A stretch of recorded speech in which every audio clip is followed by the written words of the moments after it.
കേരളത്തിലെ രാഷ്ട്രീയ നേതാക്കളും അവരുടെ അണികളും കുറേ കാലമായിട്ട് മറന്നു പോയിരിക്കുന്ന രാഷ്ട്രീയ മര്യാദ എന്ന് പറയുന്നൊരു സംഗതി ഈ അടുത്ത് അവരെ ഓർമ്മിപ്പിച്ചിരിക്കുകയാണ് കേന്ദ്രമന്ത്രിയായിട്ടുള്ള സുരേഷ് ഗോപി. സുരേഷ് ഗോപിയുടെ കാര്യം അറിയാലോ.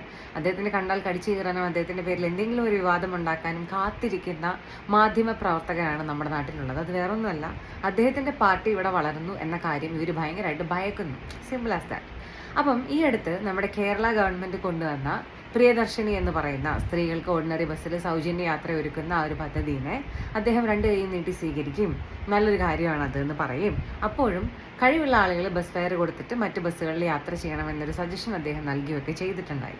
അപ്പം ഇതിലെന്താണ് രാഷ്ട്രീയ മര്യാദ എന്ന് ചോദിച്ചാൽ, ഏതെങ്കിലും ഒരു പാർട്ടിക്കാർ എന്തെങ്കിലും ഒരു നല്ല കാര്യം കൊണ്ടുവന്നാൽ അതിനെ അപ്രീഷിയേറ്റ് ചെയ്യുന്ന ഒരു കൾച്ചറും കുറേ കാലമായിട്ട് കേരളത്തിലെ രാഷ്ട്രീയത്തിൽ ഇടത് വലത് കക്ഷികൾ കാണിക്കുന്നതായിട്ട് കാണുന്നില്ല.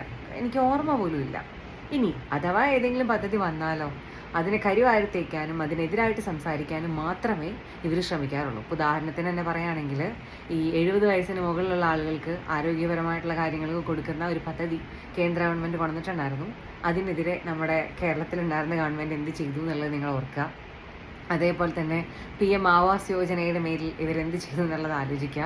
ജൻ ഔഷധി പോലുള്ള പരിപാടികളിനോട് ഇവരുടെ തന്നെ ലോക്കൽ ലീഡേഴ്സ് കൊടുക്കുന്ന ചില പ്രത്യേകതരം പ്രചരണങ്ങൾ നിങ്ങൾ പലരും കേട്ടിട്ടുണ്ടായിരിക്കും. അത് നിങ്ങൾ ഓർക്കുക. അങ്ങനെ അത്തരത്തിൽ PM ശ്രീ എന്ന് പറയുന്ന പിള്ളേർക്ക് വേണ്ടിയിട്ടുള്ള വളരെ ഇമ്പോർട്ടൻ്റ് ആയിട്ടുള്ളൊരു കാര്യമാണ്.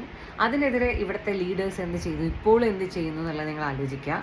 അങ്ങനെ ഒരു നല്ല കാര്യം അംഗീകരിക്കാണ്ട് എല്ലാത്തിനും കുറ്റവും പ്രശ്നവും കണ്ട് നടക്കുന്ന ഈ രാഷ്ട്രീയ നേതാക്കൾക്കിടയിലാണ് ഒരു കേരളത്തിലെ ഒരു പാർട്ടി ചെയ്ത ഒരു കാര്യത്തിനെ അപ്രീഷിയേറ്റ് ചെയ്തുകൊണ്ടൊരു കേന്ദ്രമന്ത്രി രംഗത്ത് വന്നിരിക്കുന്നത്. ഇപ്പം ഞാൻ ആലോചിക്കുകയായിരുന്നു, ഈ പ്ലേറ്റ് നേരെ മറിച്ചായിരുന്നെങ്കിൽ ഇവിടെ കുറ്റവും കുറവും മാത്രമേ കാണുള്ളായിരുന്നു. അപ്പം അപ്രീഷിയേറ്റ് ചെയ്യേണ്ടതിനെ അപ്രീഷിയേറ്റ് ചെയ്യാനും എന്നാൽ അതിൻ്റെ മറ്റു വശങ്ങൾ സംസാരിക്കാനുമുള്ളൊരു മര്യാദ രാഷ്ട്രീയ നേതാക്കൾ കാണിച്ചാൽ മാത്രമേ അവരുടെ അണികൾക്കും അതുണ്ടാവുള്ളൂ. എനിവേയ്സ്, പ്രിയദർശിനി ഒരു നല്ല പദ്ധതിയായിട്ട് മാറട്ടെ. അതുകൊണ്ട് ഗവൺമെൻറ്റിന് കൂടുതൽ ഭാരങ്ങൾ ഇല്ലാണ്ടിരിക്കട്ടെ. ഞാൻ പറഞ്ഞത് കടത്തിനെ കുറിച്ചാണ്.